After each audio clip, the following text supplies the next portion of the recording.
자, 어떤 자산을 증여를 해야 상속세가 줄어들까? 자, 이거에 대해서도 또 한번 오늘 또 우리 콘스탄트 김 상속 전문가죠. 네, 콘스탄트 김에게 한번 또 들어보도록 하겠습니다. 기본적으로 재산이 네네. 여러 개가 있어요. 네네. 뭐 부동산, 금융, 네네. 현금, 네네. 뭐 기타 주식, 뭐 네네. 이런 것도 여러 가지가 있단 말이죠. 네네네. 그런 것이 있는데 네. 혼자서 고민을 하는 거예요. 네. 어느 것을 먼저 주면 좋을까 하고 네네. 생각을 하고 저한테 전화가 와요. 네. 저는 이 아파트를 증여하고 싶습니다. 네. 어떻게 하면 세금을 줄일까요? 이렇게 말하면 저는 답변을 못 하겠어요. 아... 왜냐하면은 네. 전체적인 것을 잘 모르는데 네. 그 재산이 네. 먼저 증여해야 되는지도 모르겠고, 네네네. 그죠? 물론 그 답만 원하신다면은 그건 이렇게 하면 쌉니다 하고 얘기하는데 네. 그건 답이 아닙니다. 답이 아니다. 전체적인 걸 봐줘야 된다는 네네. 것이죠. 네. 그래서 자산도 증여 우선순위가 있고요. 네네. 시급하게 해야 될 것이 있고, 네네. 그 다음에 그것을 어떻게 그러면 증여세나 기타 등등을 줄여가면서 네네. 마지막에 궁극적으로 네네. 상속세를 줄일까, 네네. 이런 것들에 대한 고민과 네. 절세 전략을 세울 필요가 있다는 네네. 것이 되겠습니다. 네네. 상속세, 그러니까 우리가 사전에 그 증여한다는 것은 딱 이유가 하나입니다. 네. 미래의 상속세를 줄이기 위해서예요. 네네. 미래의 상속세는 이렇게 확정돼 있습니다. 음... 근데 이놈이 현재 확정된 게 아니라 미래에 확정돼 있어요. 네. 계속 증가하죠. 네. 그래서 확정된 상태예요. 비용이기 때문에 줄일 수 있습니까? 없습니까? 없어요. 못 줄인다는 것이 되겠습니다. 그러다 보니까 어떻습니까? 우리가 그 사전 증여 전략을 통해서 네. 못 줄이는 상속세 한번 네. 줄여보자는 거죠. 줄여보자. 빠른 액션을 예, 통해서. 예, 예. 예를 들어서 이게 있습니다. 네. 아파트가 한 채가 있어요. 네. 그죠? 그래서 20억입니다. 네. 근데 공시 가격은 14억이 되겠습니다. 네. 네. 그리고 또 아파트가 똑같은 게 또 있어요. 네네. 20억짜리가 있습니다. 그 다음에 금융재산이 40억 정도 있는데 주식, 예적금, 펀드, 보험 다 합쳐갖고 그 정도가 돼 있어요. 네. 전체적으로 80억의 재산을 갖고 있습니다. 네. 상속인은 배우자하고 자녀 한 명만 남아 있습니다. 네. 이 상태에서 우리가 그렇다면은 어떤 재산을 줄여야만이 상속세를 줄이고 그 다음에 효과적으로 네. 증여를 할 수 있을까 이런 걱정을 하겠죠. 네. 자, 근데 이 상태에서 아무런 행동도 안 한다. 네. 그러면 상속세를 판단할 수 있겠죠. 네. 상속세 한번 판단해 보도록 하겠습니다. 80억 원이잖아요. 네. 배우자하고 자녀 한 명 있어요. 네. 배우자 공제를 30억까지 받을 수 네. 있어요. 네. 그 다음에 자녀니까 일괄 공제 네. 5억 원. 네. 금융재산을 네. 10억 원 이상이 되면 2억 원까지 공제가 받을 수 네. 있거든요. 그러니까 2억 원. 네. 그럼 다 빼주면 80억 원에서 37억 빼주면 43억 원의 과세 표준이 나와요. 네. 이거 30억 원 초과잖아요. 네. 그럼 50%입니다. 네. 그러면은 상속세는 16억 9천만 원인데 네. 80억 원 가지고 있는데 오늘 돌아가셔야 돼. 네. 그래야지 16억 9천만 원이 되겠습니다. 네. 왜 이렇게 반도 안 나오느냐? 네. 바로 배우자 공제 30억 원이 있기 때문에 가능하다는 것이 되겠습니다. 네. 그런데 네. 지금 돌아가시지 않을 거 아니에요? 네. 10년 뒤에 돌아가신다고 가정해 볼까요?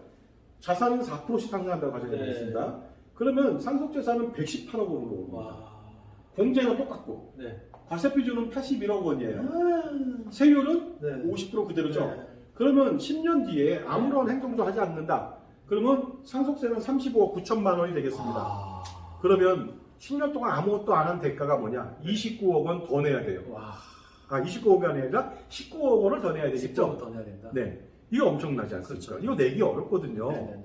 그 다음에 또 만약에 현재 그 자산을 갖고 계신 분이 50대예요. 그러면 네. 당연히 10년 안에 안 돌아가시고 그렇죠. 20년 안에도 안 돌아가실 거예요. 네. 근데 20년 뒤에 됐어요. 네. 상속재산은 175억, 네. 과세표준은 138억, 네. 그 다음에 세율은 50%, 네. 그 다음에 놀랍게도 상속세는 64억 4천만 원이 나옵니다. 네. 이게 자산이 4%만 상승했을 때예요. 네. 아파트나 이런 것들. 네. 더 오를 수도 있잖아요. 네. 자, 그럼 보세요. 네. 20년 동안 아무런 것도 안 했다. 네. 그러면요, 16억 원에서 어때요? 따따블 됐는데 따따블? 64억 원 됐죠? 네. 그죠? 이거 감당하기 어렵죠. 와. 그 다음에 30년이 지나도 안 돌아가실 수 있거든요. 네. 아직도 나이는 뭐 50대라면 80대밖에 안 됐거든요. 그렇죠. 근데 상속재산 259억 원.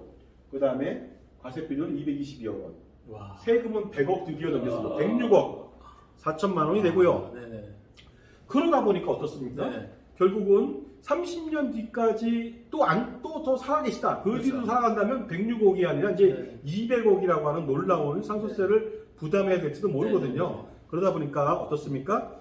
반드시 사전 증여를 해야 되는데 아무런 조치가 없다. 네. 그러면요, 더 중요한 것은 또 매년 종부세도 폭탄을 맞아요. 아파트가 네. 두 채잖아요. 네네네. 두 채에 대해서 잘못하면요, 매년 1억 원 이상의 종부세를 네. 30년, 40년 동안 맞을 수가 있어요. 그렇죠, 그렇죠. 그게 더 비싸요, 어떻게 보면 상속세보다. 그런 부분이 있고요. 결과적으로 마지막에 사망한다. 그러면 권투 선수가 그 1회전부터 15회전까지 계속 뛰다가 엄청나게 맞았어. 그렇죠. 맞는 게 바로 종부세예요. 그러다 마지막에 15회전에 그냥 한 대 더 맞고 카운터 블러 맞고 KO 당했어. 네. 그것이 바로 상속세 폭탄이 되겠습니다.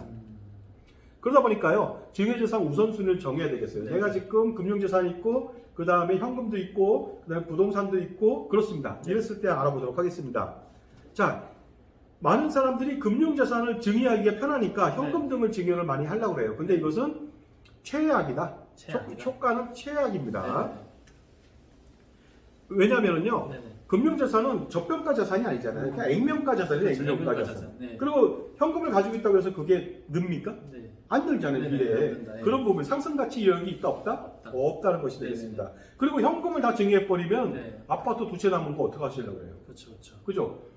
그 종부세를 또 피할 수가 없잖아요. 그러다 보니까 종부세 때문이라도 이렇게 현금을 증여한다는 것은 잘못됐다. 네네. 그래서 우선은 아파트가 먼저다. 이거죠. 아파트를 우선 해라. 근데 아파트 두 채를 다 증여할 필요는 없다는 그렇죠. 것이죠. 네. 왜냐하면 한 차만 증여해도 1세대 1주택 남잖아요. 그렇죠, 그렇죠. 그러면 종부세가 비싸게 나올지라도 80%까지 네.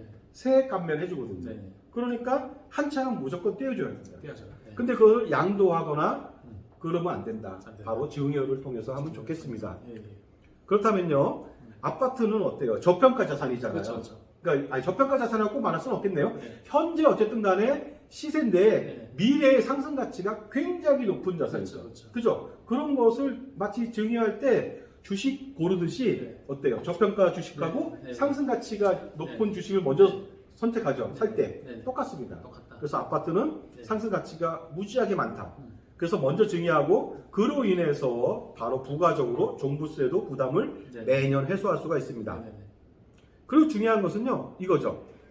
아파트를 그 한 채가 지금 임대하고 있어요, 임대. 네, 네. 근데 그럼 예를 들어서 20억짜리 아파트인데 임대 보증금이 10억 원이에요. 네, 네. 그 상태에서 부담부 증여라고 들어보셨나요? 네네. 채무를 끼고 증여하는 거. 네네. 그러면 20억에서 10억 원만 증여가 되고 나머지 10억 원은 양도가 되거든요. 네, 네. 그런데 부담부 증여를 하면 어떤 문제가 생기느냐? 1세대 2주택 양도세 중간을 먹어요. 10억 원에 대해서. 네, 네, 네. 그죠? 네. 그리고 더 나쁜 게 있어요. 왜냐하면 자녀한테 20억을 넘겼는데, 그죠?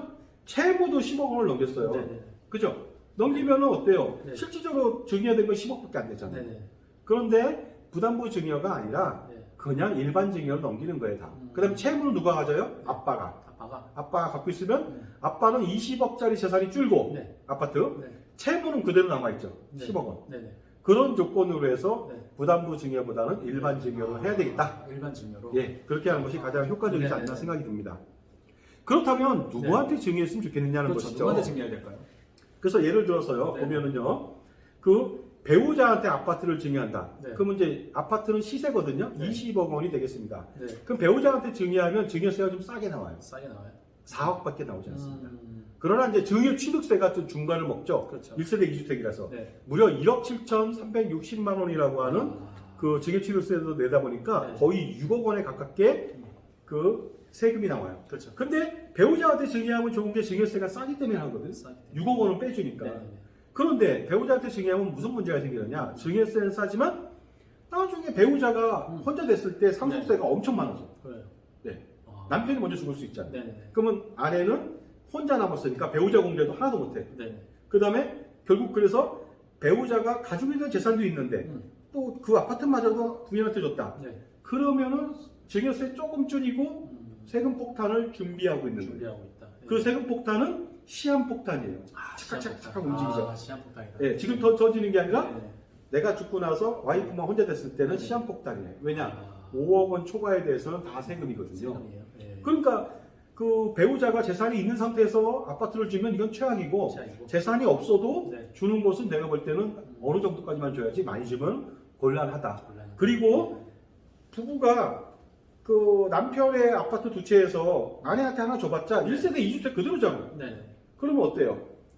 그 종부세에 대해서 세액 감면을 안 해줍니다. 80%. 안 해주군요. 결국 종부세 피할 수 없잖아요. 네네. 그러니까 어때요? 아, 증여 대상은 배우자가 되면 안 되겠구나 네. 하는 생각을 갖죠. 네. 그래서 자녀한테 아파트를 증여하면 되겠는데요.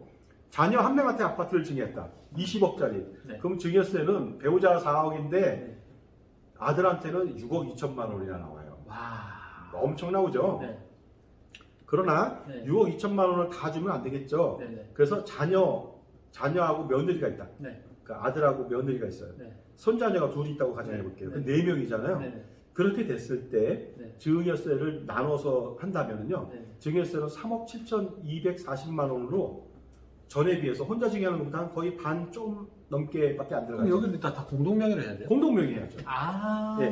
근데 1세대에 1주택자예요. 결국 같이 사니까. 네네, 주택이 같이 하나밖에 사니까. 없잖아요. 네. 그래서 나중에 팔았을 때 비과세가 됩니다. 물론 12억 초과에 대해서는 과세하지만 그건 얼마 안 되죠. 아. 그렇게 해서 이렇게 나눠서 준다면 네네. 좋겠다. 네네. 그런 것이 되겠습니다. 네. 그래서 어느 정도 주느냐? 아들한테 5억 5천. 음. 그러면 증여세는 9천만 원 나오고요. 네. 며느리한테 5억 1천. 네. 그러면 증여세는 9천만 원 나오고요. 똑같이 네. 손자녀한테 각각 4억 7천. 네. 그러면 각각 세대 생략 할증세액 30%가 붙다 하더라도 네.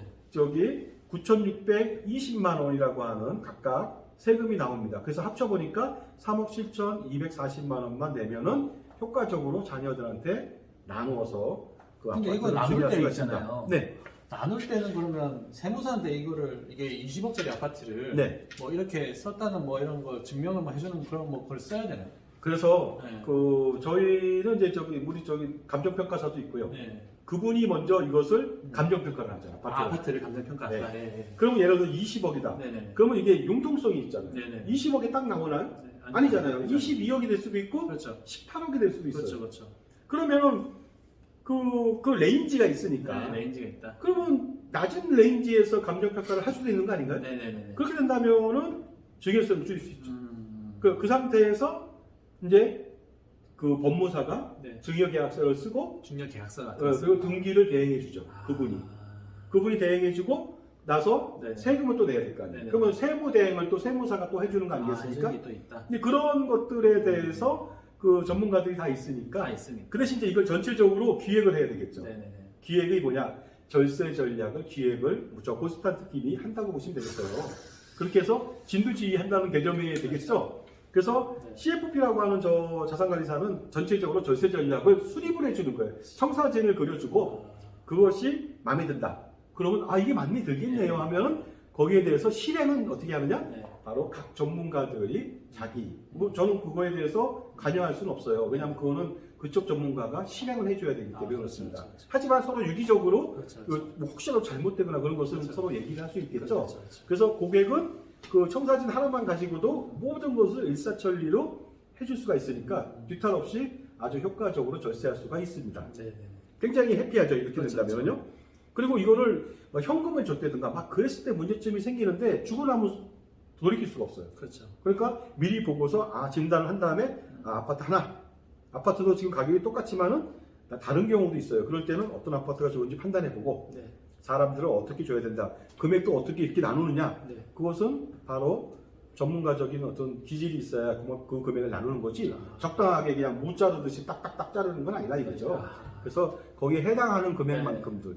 네. 자녀 아들은 5억 5천만 주고 며느리는 5억 1천만 주고. 네네. 왜 그럴까요? 바로 증여재산공제가 며느리는 1천만 원, 아들은 5천만 원까지 되니까 그것만 초과 떼고서 네. 그 세율 최고 구간에 걸리게끔 만들어서 네네. 그죠? 네. 20% 구간에 걸리게끔 네. 딱 만들어 주는 거죠. 아하. 그렇군요. 그런데 만약에 자녀가 주택이 하나 있는 상태래, 네네네. 그죠? 네. 독립세대예요. 네. 그렇게 됐을 때는 어떻게 되냐면요, 자녀한테 어차피 주택을 하나 줘야 될 거 아닙니까? 어떻게 주느냐? 자녀한테는 주지 못한다. 네네. 자녀가 주택이 2주택이 되면 안 네네. 되니까. 네네. 그때는 며느리하고 손자녀한테만 줘야 되겠다. 네네네. 그럴 때는 특수한 상황이죠. 네. 그럴 때는 증여세가 4억 4,540만 원 정도가 네. 나옵니다. 이때도 무턱대고 자녀한테 막 줘버리면 곤란하죠. 그렇죠. 그래서 며느리한테 10억 1천을 주고 그 다음에 그러면 증여세가 2억 4천 나와요. 네. 그래서 손자녀한테 각각 4억 9,500씩 준다면은 네. 세대생략 할증세액 30%까지 합쳐도 아하. 1억 270만 원씩 두 명이 네. 나오게 됩니다. 네. 그렇게 돼서 토탈 4억 4,540만 원이 나옵니다. 네네네. 근데 이렇게 많이 나와도 네. 줘야 될까요? 안 줘야 될까요? 줘야죠. 줘야죠. 그렇죠. 반드시 줘야죠. 이거를 안 주면 내년도에 고생해요. 아, 후회한다고. 그렇죠. 근데 후년도에 더 후회하겠죠? 네. 신년도에는 어때요? 아우, 와. 그때 네. 더 줄 걸. 아우, 왜 지금 안 줬냐는 것이 되겠습니다. 그 다음에 이런 경우는 자녀가 주택이 하나 있으니까 그때도 무턱대고 나눠주면 안 된다는 거죠. 그렇죠. 네. 자, 그리고요. 음. 그 증여세 같은 경우는 어떻게 했으면 좋겠느냐? 그러면 증여세 납부에 대해서는 금액이 많잖아요. 네네네. 그런 것에 대해서는요. 일단은 혹시나 그 주택이 그 누군가가 임대를 하고 있어요. 네네. 그러면은 나중에 2년 뒤에 계약하면서 네네. 어때요? 요새는 2+2라서 그런데 네. 어쨌든 간에 보증금이 올라갈 수 있겠죠. 그렇죠, 그렇죠. 올라가는 금액이 차액이잖아요. 차액을 더 받으면 그거 갖고 뭐 할 수 있어요? 증여세 낼 수 있어요? 네, 없어요? 있어요. 내죠. 네. 근데 그거는 내년도의 일이래. 그러면 연부연납으로 그 세무사한테 얘기를 해서 네. 그 연부연납으로 증여세를 그 5년 동안에 6번에 걸쳐 나눠내도록 하면 됩니다. 그래서 첫 달에 6분의 1 내고 네. 첫 해에 네. 다음에 6분의씩 내는데 네. 그 재원은 보증금. 아하. 보증금을 올려서 네. 아니면 대출을 받을 수도 있어요. 그렇죠, 그렇죠. 그죠? 그렇죠. 그 대출이 없다고 맞아요, 가정하에서는. 맞아요. 근데 뭐 대출은 좀 이자 부담이 있고 그러니까 또 네네. 어린이들한테 잘 안 해주거든요. 네네네. 그러다 보니까 보증금으로. 보증금. 그래서 부담부 증여를 하면 안 된다는 아, 겁니다. 부담 좀 해야 네. 되겠다. 네. 그래서 재계약할 때 자녀가 다 받을 수 있도록 네. 그 돈을. 네네. 그죠? 그럼 보증금이 예를 들어 10억이다. 그럼 사실 10억에 대해서는 아버지가 갚아야 되거든요, 이제. 네네. 근데 재계약할 때 12억이다. 네. 그럼 12억을 고스란히 이 주인들이 받아요. 네네. 아들이나 며느리나 자녀가 받아요. 아, 그럼 낼 수 있어요, 없어요? 없어요. 낼 수 있어요. 아, 없어요? 낼 수 있어요. 예, 충분히 낼 수 있죠. 아, 그래서 연부연납이나 보증금으로 납부할 수가 있습니다. 그리고요, 네네. 이 상태도 그 40억이라고 하는 금융자산, 현금자산이 많잖아요. 네네. 그때 혹시라도 자녀가 창업을 한다고 생각한다면 네네. 창업 자금을 위한 증여 특례를 할 수 있어요. 네네. 그 자녀가 창업하겠대요. 그러면 자녀한테 5억 원을 증여해도 추가 증여해도 합산하지 않아요. 네네. 따로따로 해요. 네. 5억 원 증여해도 세금이 없습니다. 네네. 30억 원을 증여하면 어때요? 5억 원 뺀 25억에 대해서 10%의 세금 2억 5천만 내고 30억 원을 그냥 줄 수 있어요. 아하. 아파트는 별도로 주고. 그렇군요. 그죠? 합산하지 않아요. 네네. 그 대신 창업자금 증여 특례를 해줘야 됩니다. 음. 여기에 대해서는 확실한 그 어떤 그 창업에 대한 그런 그 준비 과정이라든가 네네. 이런 것에 걸리지 않도록 해주는 그 합법적인 조치들이 당연히 그 세무적 지원을 받아야 되겠죠. 아, 그렇게 해서 기본적으로는 창업에 대한 조건들이 있거든요. 네네. 그 창업 업종이라든가 네. 창업 자금을 쓴다든가 기타 등등 네. 관리 항목들도 네. 있고요. 그렇게 해서 거기에 대해서 창업 자금 5억 원에서 30억 원까지 아, 최고 많으면 50억 원까지도 할 수 있어요. 있어요. 예. 그렇게 해서 그것도 자녀 여기서 자녀가 한 명이지만 자녀가 한 명이면 네. 한 명당 한 명당 두 명이면 60억 60억. 할 수 있다는 거죠. 최대 100억. 아하. 그렇게 해서 우선순위는 어떻다고요? 네. 바로 그 아파트부터 증여하고 그 다음에 여력이 생긴다면 창업자금 증여 특례를 통해서 네. 5억 원을 증여하든 20억 원을 증여하든 30억 원을 30억까지 너무 많잖아요. 그렇죠, 그렇죠. 아버지도 살아야죠. 그렇죠. 40억 원 있는데 그렇죠. 20억 원 증여했다. 그러면 증여세는 1억 5천밖에 안 나와요. 굉장히 싸죠. 아, 그렇군요. 그렇게 해서 창업자금 증여를 한다. 네네. 그랬을 때 나중에 상속세 증여한 이후에 상속세를 좀 알아보도록 하겠습니다. 그 아파트 한 채만 남았잖아요. 네네. 그건 4% 상승하고요. 금융재산은 생활비로 다 사용하고 10억만 남았다고 가정해 보겠습니다. 네네. 왜냐하면 20억 원은 창업자금 증여했고 네네. 나머지 10억 원은 네. 나중에 10년 뒤에 썼다고 가정해 보는 네네. 것이죠. 그 다음에 창업자금 20억 원 증여했다고 그랬죠? 네. 그랬을 때 당장 증여하면 상속세는 그대로입니다. 네네. 합산하기 때문에 네네. 10년 뒤 볼까요? 상속재산은 60억 원, 상속세는 7억 4,400이 되겠습니다. 20년 뒤에는 13억 8,100, 네. 30년 뒤에는 24억 3,300이거든요. 네. 따라서 어느 정도 줄어드는지 좀 보겠습니다. 네. 네. 자, 증여 전에는 현재 상속세가 16억 9천입니다. 네. 증여하고 나서 똑같죠? 네. 네. 그러나 10년 뒤에 네. 증여 전에는 35억 9천인데 와. 7억 4,400으로 엄청 줄죠? 네. 네. 얼마큼 줄은 겁니까 도대체 이게? 와, 엄청 주는 거예요. 28억 4,600만. 와. 증여세 내고도 효과 좋죠. 그 다음에 20년 뒤에는 64억을 내야 되는데 13억만 내야 돼요. 네. 네. 50억을 줄였어요. 네. 네. 그 다음에 30년 뒤에는 106억을 내야 되는데 24억밖에 안 내요. 네. 네. 82억을 줄였어요. 엄청나네요. 사전 증여 효과. 네네. 괜찮죠? 네네. 그리고 이 돈도 많다. 네. 저기 10년 뒤에 7억 나오는 것도 많다. 네. 그러면 10년 뒤에 증여도 할 수 있어요, 없어요? 할 수 있잖아요. 네네, 그렇죠. 그때 조금만 더 증여한다면 네. 이러한 것도 내지 않죠. 아하. 뒤로. 그죠? 제가 볼 때는 한 번 증여하고 네. 10년 뒤에 한 번 더 증여한다면 거의 뒤는 없어요. 많이 없어요. 그렇게 해서 아주 해피하게 끝낼 수 있죠. 이것이 바로 증여 전략이 되겠습니다. 증여 전략. 행복한 전략. 행복한 맞죠? 증여 전략. 예. 그리고 이분은 증여에서도 어때요? 재산권을 유지하고 있죠. 네. 아파트 하나 갖고 있고, 그렇죠. 그 다음에 여기 돈에 대해서 20억도 내가 계속 갖고 있고, 네. 금융재산에 대해서. 그렇죠. 그죠? 그리고 사실은 이제 창업자금에 대해서 나중에 합산을 해줍니다. 네네. 그래서 합산한 금액까지 계산해서 해준다면 네. 충분히 이건 합산된 거거든, 사실은요. 네네네. 그러다 보니까 합산된다는 개념은 뭐예요? 결국은 이제 자녀한테 줬지만은 결과적으로 아버지 재산이다. 이런 생각을 갖고 있는 것이죠. 그렇죠. 그래서 당연히 사전 증여를 이렇게 효과적으로 한다면 엄청난 미래의 확정 비용인 상속세를 줄일 수가 있다고 보겠습니다. 네네. 그래서 10년 뒤에 한 번 더 증여하면 되겠습니다. 네네. 정말로 상속세 획기적으로 줄이는 방식이 바로 네. 이 방법이 되지 않을까 생각합니다. 그렇기 때문에 자기 재산이 이거 말고도 복잡한 사람 많아요. 네네네. 무슨 뭐 지방에 무슨 뭐 빌딩이 있다든가 네. 서울에 빌딩이 있다. 아니면 무슨 뭐 대지가 있고 나대지가 있고 잡종지가 있고 네네. 아니면 저기 뭐 임야가 있고 과수원이 있고 막 그래요. 그렇죠, 그렇죠. 목장지 용지가 있고 그렇죠, 그렇죠. 논이나 그러니까 뭐 전답이 있죠, 전답. 네네네. 정말로 많거든요. 그랬을 때 과연 내가 어느 것부터 해야 될지 그런 많은 사람들이 잘못하는 게 있어요. 뭔지 아세요? 뭐야? 그 우리 애가 성년이야. 만 19살 됐으니까 저기 시골에 네. 임야를 보니까 땅값이 싸. 네. 내가 갖고 있는 게. 네. 계산해 보니까 그게 4,800밖에 안 나와. 네. 공시가가. 네네. 그건 줘도 세금이 없잖아. 그렇죠. 그걸 주는 사람이 있어요. 그러면 돼요? 안 돼요? 네. 왜 안 될까요? 별로 적은 가치가 별로 없죠. 그렇죠. 네. 왜냐면 임야가 그 4,800인데 그게 가격이 오르겠어요? 산이? 그죠? 뭐 간혹가다 뭐 개발이라서 오를 수 있겠죠. 근데 그건 하나의 별따기고 네네네.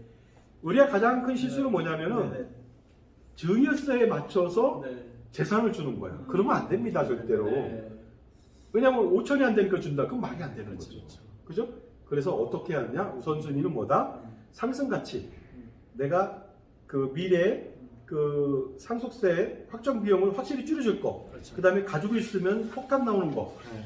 종부세 폭탄 뭐 이런 거. 그렇죠. 그렇죠. 그런 것들을 반드시 해야 되고 창업자금도 왜 주느냐? 그거는 뭐냐면 내가 갖고 있으면은 계속 늘어날 거 아니에요. 그렇죠. 근데 줘버렸다 20억을. 그러면 나중에 20억이 합산은 되지만 그렇죠. 20억이 그동안 안 굴러갈 거 아니에요. 아, 그렇죠.